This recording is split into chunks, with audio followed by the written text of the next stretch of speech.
السلام علیکم ورحمۃ اللہ وبرکاتہ۔ ان الحمد للہ نحمده ونستعینه ونستغفره ونعوذ باللہ من شرور انفسنا ومن سیئات اعمالنا من يهده الله فلا مضل له ومن يضلل فلا هادي له واشهد ان لا الہ الا اللہ وحدہ لا شریک له واشهد ان محمدا عبدہ ورسولہ۔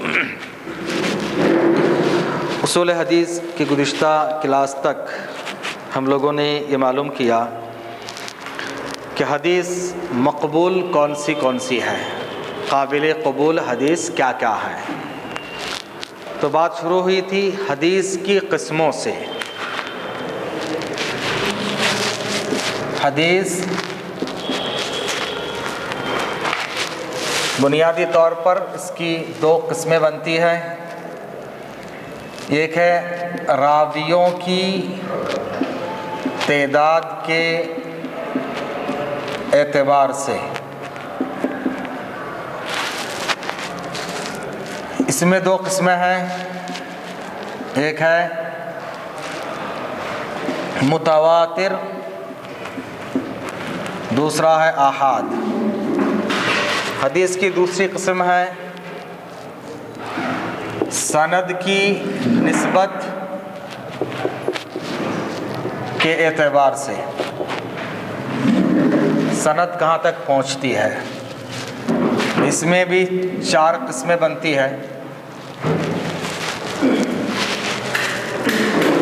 متواتر، کسی بھی طبقے میں چار اس سے زیادہ ہو تو متواتر، طبقے میں کسی طبقے میں چار اس سے زیادہ راوی ہو اس حدیث کو کہتے ہیں متواتر۔ متواتر کی دو قسمیں تھیں، لفظی اور معنوی۔ لفظ اور معنی دونوں میں یکسانیت ہو، تواتر ہو تو لفظی، صرف معنی میں تواتر ہے لیکن لفظ میں نئی وارڈنگ تھوڑا سا چینج ہے تو متواتر معنوی۔ حدیث آحاد کی تین قسمیں بنتی ہے۔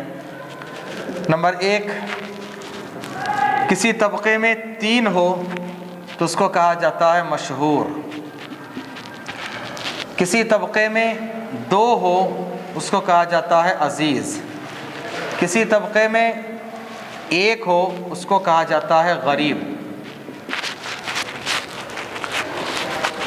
سند کی نسبت کے حساب سے حدیث کی چار قسمیں بنتی ہے۔ حدیث قدسی جس کی نسبت اللہ کی طرف ہو، حدیث مرفوع جس کی نسبت رسول کی طرف ہو، حدیث موقوف جس کی نسبت صحابی کی طرف ہو، حدیث مقطوع جس کی نسبت تابعی کی طرف ہو۔ پھر ان سب کو ملا کر دو حصوں میں تقسیم کیا جاتا ہے، ایک ہے مقبول، دوسرا ہے مردود۔ مقبول حدیثیں دو ہیں، ایک ہے صحیح، دوسری ہے حسن۔ صحیح اور حسن دو ہی مقبول حدیثیں ہیں۔ پھر صحیح کی دو قسمیں، صحیح لذاتی، صحیح لغیری۔ حسن کی دو قسمیں، حسن لذاتی، حسن لغیری۔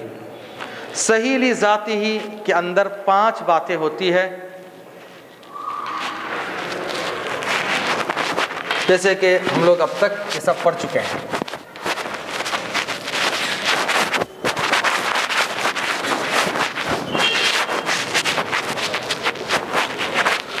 تو حدیث کی تمام قسموں کو دو میں تقسیم کیا جاتا ہے، ایک ہے مقبول، قابل قبول، اور ایک ہے مردود، ریجیکٹڈ۔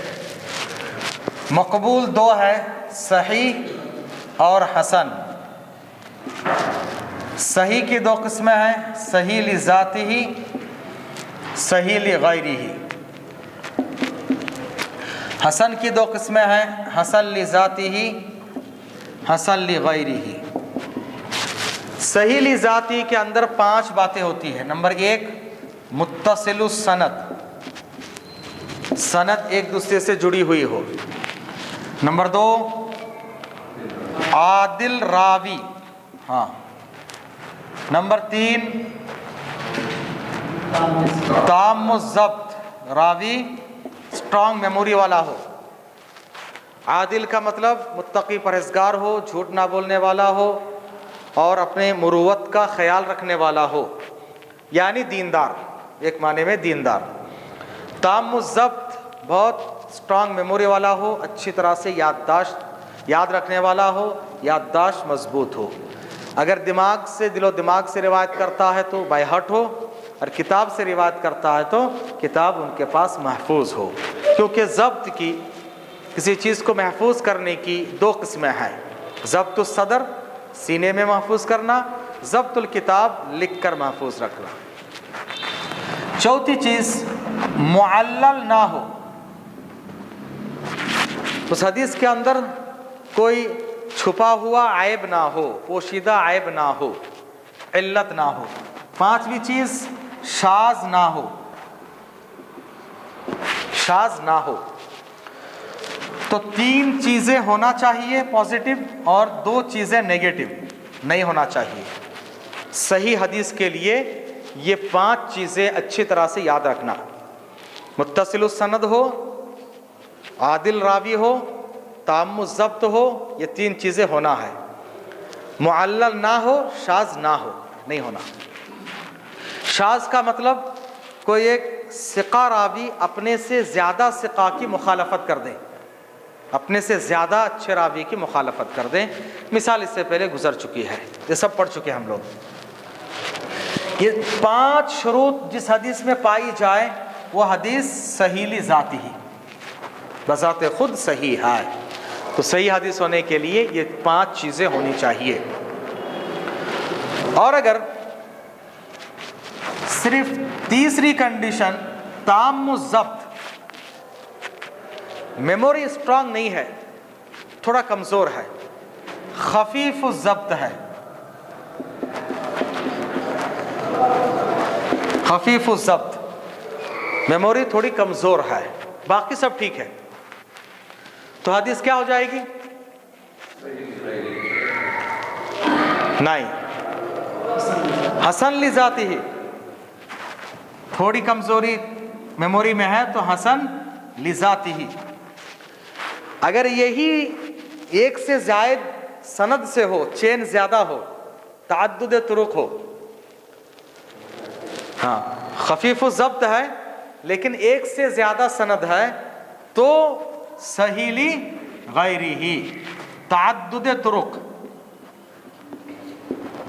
خفیف الضبط پلس تعدد طرق. تو یہ غیر، جب غیر ہو تو سمجھ لینا کہ کوئی اور ہے، اور ایک سند ہے. غیر مطلب دوسرا. تھوڑی میموری کمزور ہے اور ایک ہی سند ہے تو صحیح سے ایک سٹیپ نیچے حسن لذاتی ہی. اور اگر اس کو سپورٹ کرنے والا کوئی مل جائے، سپورٹ کرنے والی سند مل جائے تو غیر ہی، غیر کے بیس پر اب صحیح، اپنی ذات سے ہی، اون سے صحیح نہیں ہے، غیر کے بیس پہ صحیح ہے، کسی اور سند کے بیس پہ. تو صحیح لذاتی ہی، حسن لذاتی ہی، صحیح لغیری ہی، سب ایک دوسرے سے جڑے ہوئے ہیں. صرف خفیف الضبط کا فرق ہے، صرف خفیف الضبط ہے، ایک ہی سند ہے تو حسن لذاتی ہی، ایک سے زیادہ سند ہے تو صحیح لغیری ہی.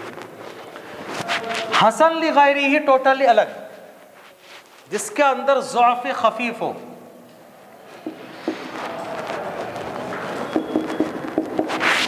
اس سند کے اندر ہلکی سی کمزوری ہے، تھوڑا سا ویکنس ہے، یہ اس سے تعلق نہیں رکھتا، میموری سے نہیں، الگ ہی ہے، سند میں کمزوری ہے.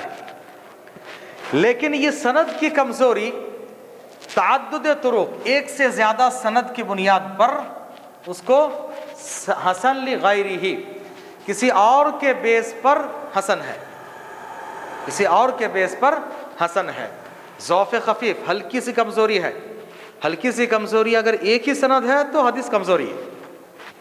ہلکی سی کمزوری ایک دوسری حدیث سے، دوسری سند سے، ایک تیسری سند سے، چوتھی سند سے اس کمزوری کو دور کر دیا گیا ہے. کمزوری کو دور کر دیا گیا ہے تو اب یہ کمزور حدیث سے بڑھ کر حسن لغیری ہی. کے درجے تک پہنچ جائے گی. لیکن میں نے اس سے پہلے مثال سے سمجھایا کہ اس سند کے اندر جو کمزوری ہے دوسری سند اسی کمزوری کو دور کرنا. اس سند کے اندر جو کمزوری ہے دوسرے کے اندر وہی ہے, تیسرے کے اندر وہی ہے, چوتھی کے اندر وہی ہے. ہزاروں ضعیف حدیث آ گئے تو بھی صحیح نہیں ہوتی. اس کے اندر جو کمزوری ہے وہ دوسرے دور کرنا تبھی سپورٹ ملتا. اس کے اندر جو کمزوری ہے وہی کمزوری دوسرے کے اندر ہے تو کمزوری ہے, کمزوری رہا. تو یہاں تک مقبول حدیث ہے. پھر ہم نے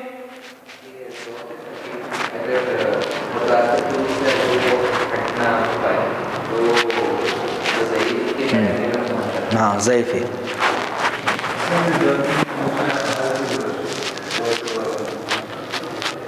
حسن لذاتی ہی, ہاں یہ احاد میں ہی آتے ہیں, متواتر نہیں. اب اس کے بعد مردود حدیث جو رد ہوتی ہے, مردود ہوتی ہے, اس کے بنیادی طور پر دو سبب ہیں.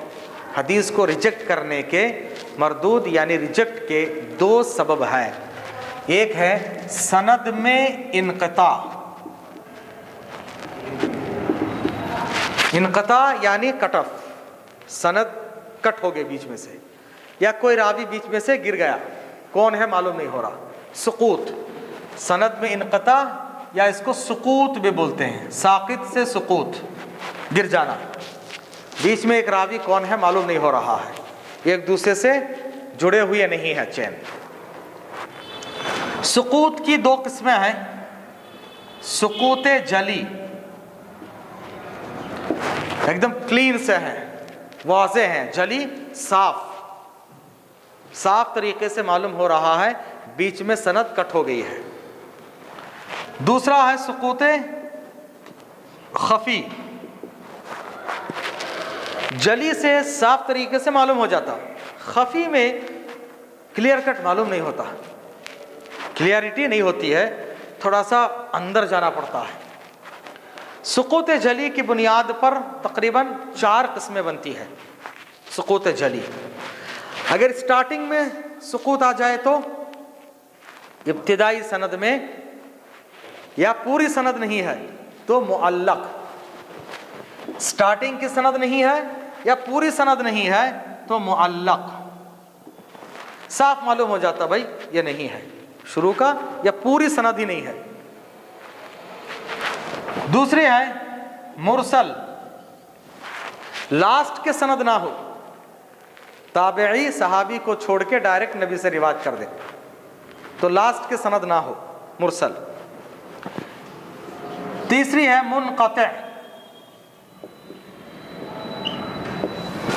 منقطع, بیچ میں سند نہ ہو, سینٹر میں سند کٹ ہو گئی, اور سینٹر میں جو کٹ ہو گئی ہے وہ گیپ دے کر, سینٹر میں جو کٹ ہوئی ہے وہ گیپ کے ساتھ ہو, یہاں پھر وہاں پھر وہاں, منقطع. چوتھی قسم ہے معضل, بیچ میں سند کٹ ہو گئی اور مسلسل ہے, لگاتار ایک سند نہیں ہے, تو یہ بہت ہی پریشان کن ہے, کتنے نہیں ہے معلوم نہیں ہوتا, پتہ نہیں چلتا. سقوط خفی کی بنیاد پر 2 قسمیں ہیں, ایک ہے ارسال اور دوسرا ہے تدلیس. ارسال اپنے شیخ کا نام چھوڑ کے آگے بڑھ جانا, اپنے استاد کے نام بیان نہ کر کے آگے بڑھ جانا, ان کو چھوڑ کے اسکپ کر کے چلے جانا, ارسال. اور تدلیس عیبدار سند کو اچھے انداز میں پیش کرنا, تھوڑا سا عیب ہوتا ہے اس کو اچھے انداز میں پیش کرنا, تدلیس میں کیا ہوتا ہے یہ بہت مشکل, سمجھنا بہت مشکل ہے. جو اس فن کے ماہر ہے وہی سمجھ سکتے ہیں کہ اس میں تدلیس ہے. تدلیس کیوں کرتے ہیں؟ یا تو استاد کبھی سند میں تدلیس کرتے ہیں, کبھی شیخ میں استاد میں تدلیس کرتے ہیں. استاد کا ایسے نام سے ذکر کرنا جو غیر معروف ہے, مشہور نہیں ہے,